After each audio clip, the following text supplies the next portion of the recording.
مېلمانه څه وخت دا ماشومانه والا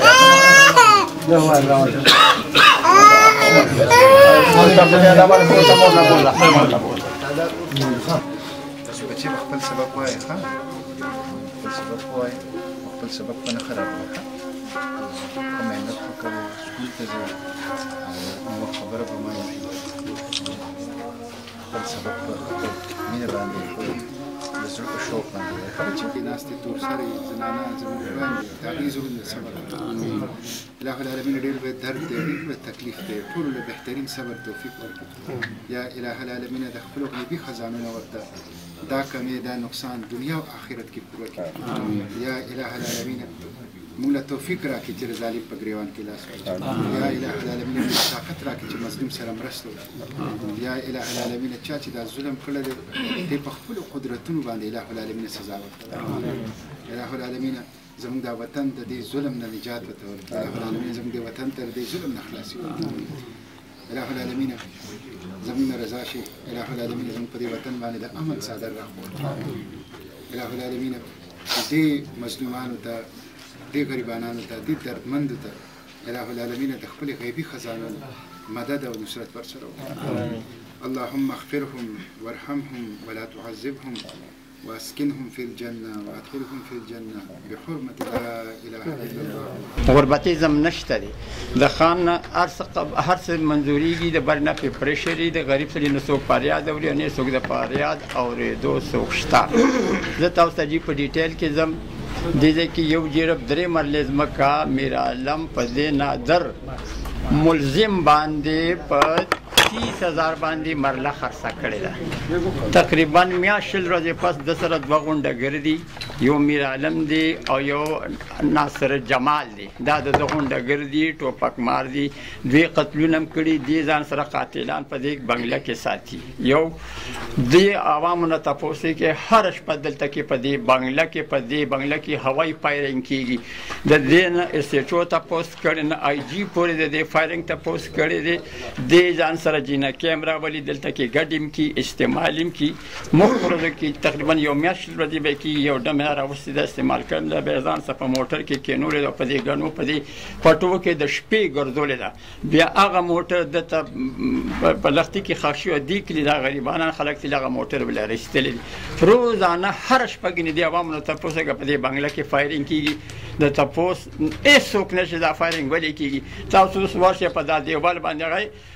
جینکه هم ګډي او په خپله مو سره ګډېږي جینکه هم ګډي او په خپله مو سره ګډېږي نو اوس تاسو ورشه په دیوال دننه بار باندې هغه هوایي فایرینګ کوي دا ټول خلک په تکلیف کې دي یوه بیا مسله داسې شوې ده چې دې میرعالم په دې ناظر خان باندې یو جرب درې مرلې ځمکه خرڅه کړې ده په 30,000 باندې مرله بیا میاشل ورځې پس هغه دا خرڅوله د دوه غونډګر قاتلانو سره یو دی پیر محمد بل دی ناصر جمال دا ناصر جمال دی رالیږلي که دا لکان دا ځمکه اخلي چې زه یې پرې خرڅه کړم زما دا خورنې تلي سجاد کاشف شبیر دا تلف سره خبره کړې نو په 60,000 روپۍ مرله او سره خبره کړې ده په 60,000 سره مرله خبره کړې و 38 लाख روپۍ ولا اډوانس نغدي ورکړي دا باقي چې 7 लाख وسوي چې تم سره کله انتقال کې د انتقال پر د ودا چې 7 लाख روپۍ د بقایا درنګو دا طریقه یا فیصله په دې باندې شوې ده او دا د اتوار په شپه تقریبا دوی تراویم کړي دي 9 بجې د جمعات کې تراویح شوي دي کور ته راغلي دي دوی ته لاول ټلیفون کړی دی سجاد شبیر کاشف ته ټلیفون کړي چې تاسو راشئ بنګلې ته څنګه چې ټلیفون کې داسې ورپسې دادبند او کران رالیږلي یو پیر محمد دی یو ناصر جمال دی ور یو ته دغسې ټبولې د زما د مشر خوری سجاد کشر خوری شبیر دا وله چې ګېټ ته راغلی وی راشئ خانم غواړي دا دواړه بیا تلي مور ته ویل چې دغسې مونږ خان غواړي مونږ ورځو مور یې دوا راته کوه دا سجاد او دا شبیر دواړه تلي څنګه چې کمرې ته ورننوتي ناستي بس دې هلکانو مو ته دا فایرنګ نیولې ده او دې خان ته په خپله نادر خان ورته خلک وایي که نه ده مو ته ټوپک او راشنکوپ نیولې دغه دواړه په هغه ځای باندې ختم کړي. بیا دغه دوه نوکران بیا په دې بل زما خورې پسې کاشف پسې رالېږلي، هغه کور دی، بیا ورته ور ډبېدلې، دا له کولر ته راشه ته هم راشه خان دې غواړي چې تاسو ته موږ اسلام درسره وکړو چې ته په حساب کې دستخط کولو ضرورت دي. دا غریب ورته چې دا څنګه ورغلی دی، هغه وروڼو ته یې کتل چې دا خو وجلي دي، نو بس هغه ته د شا طرف نه ټوپک نو دې ځای باندې ګولۍ ته دې ځای ته جیروتي دي، هغې هم په هغه ځای باندې مړه کړي. بیا دوی په موټر کې په ګاډ کې ناست دي او تښتېدلي دي. ښه سپورټ هم د دوی شوی دی، ګورئ ښه سپورټ هم د دوی شوی دی. دا مړي تقریبا پېشمني پورې پراته وو. بیا زما دا خور ما خور جمدی دی، خو هغه هم بیمار دی. دوی ته ټلیفون دی هلکانو ته کوي موبایل رینګ ورځي، خو خو مړه پراته دي، موبایل څوک اوچت کړي. ښه نو ساره په تقریبا پېشمني ټیمه پورې دا مړي په دغه ځای کې پراته وو. بیا زما خوری دی چې هغه تنګي تاڼه کې ډیوټي کې سجید ګل هغه ته اچولی که ستاسو په کلي کې خو داسې واقعات چې هغوی ما ته اوس معلومات نشته دی. هغه بیا د زم څوکۍ ته د عمردو دې ګیر چاپېره دې تاڼو ته اطلاع کړي چې دغسې مسله شوې. بیا راغلي چې کتلي دي، بیا هم دوی ورغلي که دننه راته څوک ناست یا څه مسله دي، بیا په دیوال ته ګاډې رانږدې کړي چې کتلي دي مړي پراته دي، څوک شته دي. نو بیا ورغلي دا مړي راغښتي دي او تنګي هسپتال ته یې وړلي دي. نو دونه بربریت دونه ظلم شوی دی چې موږ د عمران خان نه، وزیر اعظم عمران خان نه، وزیر اعلی محمود جان نه، د دې ټولو مشران څومره لیډران دي نه زیږه پورې څومره مشران لیډران دي زموږ د ملک، دوی له موږ موټ ورکړی، دوی له موږ خدمت کړی، دوی موږ هر قربانۍ ته تیار یو. نو موږ تاسو نه دا تمه لرو، دا خواهش لرو چې تاسو به موږ سره په دې غم کې برابر شریک شئ. بیا زموږ دا ماشومان د 4 کالو د 2 کالو د 3 کالو ماشومان دي په بسم الله الرحمن الرحیم چې د ور د بندولو څوک پاتې نه شو. ګورئ ښه د ور د بندولو څوک پاتې نه ماشومان دي. د سکول ته به پرایمرۍ کې سبق نه پلار به په سکوټر یا په موټر سواره کړو، سکول ته به یې بوتلې، بیا به یې پسې لاړ، بیا راوستل. نو موږ سره دونه چې ظلم شوی دی. موږ د عمران خان نه، عمران خان وزیر اعظم نه، وزیر اعلی خیبر پښتونخوا محمود جان خان نه، د مشرانو ټول جماعت اسلامي سراج الحق صاحب، اسفندیار ولی صاحب او شهباز شریف صاحب، څونه چې لیډران دي د پارټو مشران، موږ دې ټول نه دا خواهش لرو که هغه د خیبر پښتونخوا کې دي، که په پنجاب صوبه کې دي، که هغه د خیبر پښتونخوا، که هغه د بلوچستان صوبه کې دي، که هره صوبه کې دي، که سند صوبه کې دي، موږ دې ټولو نه دا خواهش لرو او موږ دوی ته دا جړا پاره کوو چې تاسو موږ سره په دې غم کې په دې دغه کې شریک شئ. بیا زموږ د ماشومانو د تعلیم مسله ده، د هغوی د خرچې مسله ده. موږ غریبانه خلک یو، موږ خو بېګل هم د ډوډۍ ځای نه لګي. نو زه دا خواهش تاسو ټولو مشرانو، وزیر اعظم صاحب، دغه محمود جان صاحب نه، وزیر اعلی نه دا خواهش لرم چې زموږ د ماشومانو د تعلیم د دوی د خرچې موږ له دې بندوبست کړي. زموږ خو د جګړو د پاره ځای نشته. هغه عمران خان وایي زه انصاف کوم، انصاف په غریبانانو ورکوم. اوس به زه د عمران خان انصاف وینم چې زموږ غریبانانو سره څنګه انصاف کېږي. یو بله غټه دویمه خبره دا ده چې دا ملزم نادر خان، پیر محمد، ناصر جمال د دوی دي شناختي کارتونه فورا بلاک کړي شي. دویمه خبره دا چې دوی د دغه نورو خو به لکه زما چې دغه بینک اکاونټ به هم نه، خو د یو خان بینک اکاونټ شته چې د بینک اکاونټ فورا بند کړي شي، د اکاونټ به فورا بند کړي شي. یوه بله درېیمه خبره زما دا چې ځکه دې بنګله کې څونه سامان پورې چې هغه فوري آی جي په خپله راشي او دا سامان اوچت کړي او تانې ته یوسي. تاسو ما په خپله زه ایجوکیټډ سړی یم، سیاسي سړی یم، په هر څه باندې پوهېږم. د فقیر کلي په جګړه کې یوه داسې واقعیت شو چې یو سړي کیس کړی، هغه پولیس والا رالل، کارتونونه، اسبابونه، پکې واشنګ ماشینونه او یو ورکوټي کوترې و، هغه قیمتي کوترې په بسم الله الرحمن الرحیم شا کوترې چې پولیس والا به وتلې دي، کوترې قیمتي کوترې هغه چې پولیس والا به وتلې. او دا بنګله د دې نه سامان لاړه، نه خوب شو نه بل شو، دا سامان دې فورا د دې نه اوچت کړی شي. او دا بنګله د حکومت په خپل لاس کې واغشي. د سمنه د خیال د 72 جریب ځمکه ده چې دا ځمکه حکومت په خپل لاس کې کنټرول کړي چې د څه پیدا نه رسي، بل د دې د اجاره مالیه چې کومه د ماشومانو ته د مزدوري میله وشي. نو تاسو زموږ په دې حال باندې خبره، موږ تاسو ته خپل جړا فریاد کړو، تاسو موږ سره په دې غم کې برابر شریک شئ. زموږ خو نه د جړا فریاد څوک شته نه. د درخواست کې د غریب سړي ورکړي، لا ولې هغه په دفتر کې هغه څوکیدار ګټ کېنه، هغه دننه نه پرېږدي. زر وکشه مړه وي، زر وکشه زه درخواست له زر وکشه او چې لږ برابر سړي جي راځه کې چې دې ورسره جي راځه هلکه یو ګیلاس هلکه دا قهوه پیاله راوړه. نو خبره دا ده چې موږ تاسو ته فریاد کوو چې تاسو مهرباني وکړئ چې موږ سره په دې غم کې برابر شئ، چې زموږ د ماشومانو دغه وکړي. چې زه به نوم سالم محمد، زه د کاشف. پیر ظلم جی په وینا کې په خبرو کې اسان دی، خو چې دې ته وګوري چې دا برداشت کول نو ګران کار دی، ډېر ګران کار دی، ډېر ګران کار دی. نو الله دې تاسو له صبر درکړي جی او هغه مور له جی بسم الله زما دا خور د شوګر د بلډ پریشر بیماری زمانه بلډ بدل کې ډاکټر ورځ به ولد بدل را بس هغه ته الله صبر ورکړي چې بس موږ خو ته دعا کول شو دا دور لوی غم دی چې برداشت خو ماته بس الله تعالی مالک دی او الله تعالی برداشت ورکول واله دی دغسې بچي ما ولیدله چې په هغې کې د شپږو میاشتو د کال د 2 کالو واړه واړه بچي دي د هغې نه مطلب په دې وخت باندې د مور او د پلار هغه سوری اوچت شي که نه نو په دې د هغې به څه کیفیت یي صفا خبرداره چې داسې ظلم شوی دی چې د دې بیان ممکن نه دی نو الله دې تاسو له صبر درکړي چې الله دې هغې زموږ نه واغستل الله دې د هغې مغفرت نصیب کړي جنت ته نصیب کړي د بچو ته او د مور مرکې ته هم ابۍ ته هم خدای دې د صبر توفیق ورکړي زه خو د چارسدي د صحافیانو هم ډېره زیاته شکریه ادا کوم کاکا دا که محمود جان دی که محفوظ خان دی که سرتاج خان دی که مرجان دی که نور دا ټول دا بهادر خلک دی د چارسدي صحافیان غیرتمند خلک دی او دی په غریب باندې ننګ کوي دی د ظلم خلاف د دې پروا نه کوي چې یو سړی څومره لوی زورور دی څومره بدماش دی دی څه کولی شي د دې نه بالکل بالاتر راپاسي او خپل د حق او د انصاف او مظلوم سره د مرستې او د ظالم خلاف هغه خپل هغه فرض ادا کوي نو زه د دې شکریه ادا کوم نن د دې د برکته د دې د همت د دې د جرأت د برکته ټول پاکستان ته تاسو سره چې کوم ظلم شوی دی د دې دا خبر رسېدلی دی نو دا څه ورته په دې کې الله تعالی دې اجر ورکړي انسان به دې سره مطلب دا څه وکړي سمه دی د دې د الله دنیا او آخرت کې دې اجر ورکړي چې داسې مظلوم ملګرتیا کوي او د ظالم خلاف راپاسي صحیح خبره دا ده اجي صاحب چې ریاست چې دی نو دا د مور په شان او ریاست په خپلو بچو ته خپل باشندګانو ته تحفظ هم ورکوي او مینه محبت په هم ورکوي او خصمانه پرورش په هم ورکوي دا د ریاست ذمہداري ده دا چې کوم دلته د 3 کسان د ووژنل بې ګناه دا څه دا نه وه چې ګنې دا ړومبی ده د جرمو دا خو د جرمونو یو لویه سلسله وه چې هغه لوښې ډک شو نو هغه لوښې وغورځېده څنګه چې تاسو خبره وکړه دا خو د دې پولیس او د دې اډمنسټریشن په مخې ته مخکې د جرایمو خو چونکې هغې په لاس نه دی اچولی دا نتیجه دې خبرې ته راورسېدلی نو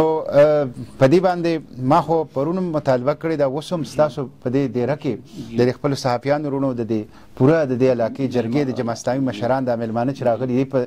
مطالبه کوم یو ده چې چیف جسټس اف پاکستان او چیف جسټس پېښور های کورټ دا د سو موټو ایکشن والی او دا کیس ته حکومت ته نه پرېږدي حکومت نه اهله دی پولیس نه اهله دي پولیس نه لایق دي دا خلک خانان هم دي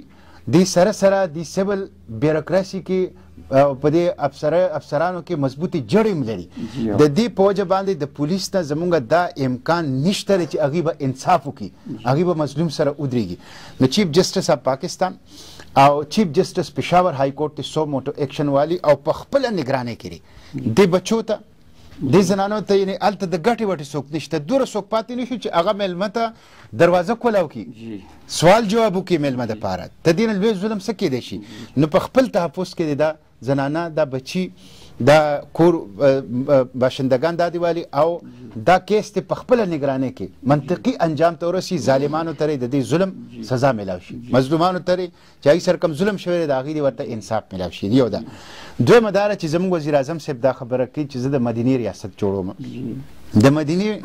ریاست خو د الله پیغمبر صلی الله علیه وسلم جوړ کړی او حضرت عمر رضی الله عنه دویم خلیفه راشد هغې خو به فرمایل چې د فرات په غاړه که چېرې یو سپی دا د لوږې باندې مړ شي نو هم به زمانه تپوس کېږي د مدینې په ریاست کې خو داسې ظلم کېږي داسې وینه تویېږي او د هغې تر اوسه پورې څه تپوس نشته دی تر اوسه پورې څه تپوس نشته نو زه مطالبه کوم د وزیر اعظم نه د وزیر اعلی نه پرون مې هم کړې ده چې دا ستاسو دپاره یو ټیسټ کیس دی دا ستاسو دپاره یو امتحان دی دا ستاسو دپاره ازمایش دی حکومت دې دا ثابته کړي چې دلته ریاست شته دی دلته حکومت شته دی او دلته یو نظام شته دی او که چېرې داسې نه وي د دې مطلب دا دی چې دلته د حکومت نومې څیز نشته دی دا اندیر نګري ده او دا چوپټ راج دی بیا نو زه مطالبه کوم چې دا بچي دي دې سره ظلم شوی دی دې ته یو انصاف ورکول څنګه چې تاسو وایي دا ځمکه دا یو پیمنټ هغې کړی دی دویمه دا ده چې د دې بچو خصمانه دا د ریاست ذمهداري ده اوس د دې د تعلیم مسله ده د دې د صحت مسله ده د دې د چت او د کور مسله ده دا د ریاست ذمهداري ده ریاست د خپل فرض پوره کړي او دې بچو ته دا بنیادي خپل حقوق ورکړي د 400 پولیس تر اوسه پورې چې څه کړي بالکل زما دې سره اتفاق دی شناختي کارت شته دی پاسپورټ شته دی او بینک اکاونټ شته دی او تر اوسه پورې هیڅ قسمه عملاً کاروایی نه شوې د 400 پولیس کارکردګي به د دې ګواهي به دا مظلومان ورکوي چې مظلومان ووایي چې موږ مطمئن یو د دې مطلب دا دی د 400 پولیس کارکردګي ښه ده او چې مظلومان ووایي چې موږ مطمئن نه یو که دې هر څومره لافې ووایي او هر څومره وایي چې موږ دا وکړله دا مو وکړه هغه مو وکړه هېڅ قسمه کارکردګي یې نشته دی د دې پولیس د کارکردګۍ پوښتنه او د دې تپوس او د دې ګیج او د دې پیمانه دا مظلومان دي د دې اطمینان دی چې د دې اطمینان یي د دې مطلب دا دی 400 پولیس کارکردګي ښه ده او د دې اطمینان نه وي د دې مطلب دا دی 400 پولیس دا په سترګې تورې خلکو له او تر اوسه پورې د 400 پولیس دا کار کړی دی تر اوسه پورې د 400 پولیس دا کار کړی دی آی جي پي دا کار کړی دی زه د پولیس ته دا مطالبه کوم چې دا مظلومانو ته د انصاف ورکړي او که دې ته انصاف ور نه کړو دا آینده 3-4 ورځو کې زه به په خپل راځم او زه به په خپله د جلسې قیادت کوم او زه به د ډي پي او دفتر مخې ته په خپله کښېنم دا ظلم موږ نور نشو برداشت کولی بالکل دا ظلم نشو برداشت کولی دا زموږ ایماني تقاضا ده دا زموږ غیرت دی دا زموږ ننګ دی دا خلک غلامان نه دي دا آزاد پیدا شوي دي دلته یو دستور دی دلته ټول بشري حقوق دي که چېرې پولیس په دې کې ناکامه شو موږ به د پولیس په ګریوان کې لاس اچوو دا دومره لوی تنخواګانې دا دومره لوی د ټیکس نه چې دې ته مراعات میلاویږي دا دې دپاره میلاویږي چې عوامو ته تحفظ ورکړي غریبو ته تحفظ ورکړي چې ته غریب ته تحفظ نشي ورکولی ته په دې دفتر کې په دې کرسۍ د ناستې بیا اهل نه نو د اختر نه 3 ورځې پس پورې که چېرې دې پورې به بیا انشاءالله موږ راځو او په خپله به جلسه وباسو انشاءالله مظاهره به کوو جایو ځوانان دلته ناست دي جماعت اسلامي مشران دلته ناست دي موږ به عوامو ته اپیل کوو دا د یو پارټۍ خبره نه ده دا د ایمان خبره ده دا زموږ د ټولو د پاکستانیت په حیثیت سره زموږ خبره ده انشاءالله زه په خپله د دې جلسې د دې جلوس قیادت کوم او مشرب زما پارټي د سراج الحق صاحب او جماعت اسلامي د تاسو سره ده دا صرف او صرف د الله د رضا دپاره او د دې دپاره چې تاسو سره ظلم شوی تاسو مظلومان یې دا زموږ د ایمان تقاضا ده چې تاسو سره به یو دلته ما سره د الخدمت فاونډیشن ملګري راغلي ما سره د اسلامي او څنګه چې دی شناختي کارت بلاک نشه پاسپورټ بلاک نشه اکاونټ بلاک نشه او چې کوم انټرپول دی انټرپول زموږ د وکیلانو د ضلع مشر دی زموږ سیف الله خان دا د ډسټرکټ بار جنرال سیکرټري دی زموږ د 400 ستاسو څومره کیس چې دی دا به مونږ کوو دا به دلته به مونږ کوو او های کورټ کې هم دله زه وکیل درکوم های کورټ کې هم دله زه درکوم ستا څومره عدالتي قانوني ضرورت چې دی انشاءالله دا به اسلامک لایرز موومنټ په 400 کې انشاءالله پوره کوي چې کله کیس های کورټ ته لاړ شي های کورټ کې هم دله انشاءالله وکیل درکوم دغسې دا بچي دي دې کې کم بچي چې د سکول د تلو قابل دي او د کور نه بار ژوند تېرول شي 4م او 5م کې دي هغه بچي به دله مونږ انشاءالله زموږ ښایسته یتیمخانې دي د هغو په نوم سره که ستاسو اجازت وي مونږ وایو چې دې بچو ته مونږ ښه کفالت وکړو بهترین تعلیم ورته ورکړو د دې ټول ضرورتونه پوره کړو ښه تربیت یې وکړو ښه تربیت یې وکړو او ستاسو په نګرانۍ کې ستاسو د سترګو د وړاندې نو انشاءالله د الخدمت فاونډیشن د طرف نه به د دې یتیمانانو چې کوم بچي دلته دي تاسو په دلته سبق وایي هغوی له موږ دلته ضرورت پوره کولی شو په کور کې ساتل غواړئ نو په کور کې به د هغوی د تعلیم خرچ زموږ په ذمه وي اوس به تاسو سره خو د تعلیم ماهانه خرچ به ورته موږ ورکوو او که فرض که کوم ځای کې تاسو وایئ چې نه دي تللی شي هلته زیات د رهایش ښکلی انتظام دی پېښور کې دي په نورو ځایونو کې دي په سوات کې دي چې کوم ځای کې تاسو ته اسان وي هغه یتیمخانو ته به موږ بوځو بهترین انتظام دی هلته د صحت انتظام دی ډاکټراني هسپتالي بهترین سکولونه دي د خوراک ساک بهترین انتظام دی که تاسو ته هلته اساني هلته دا زموږ ذمهواري ده دا به انشاءالله موږ احتجاج او درنه دا هم یو فورم دی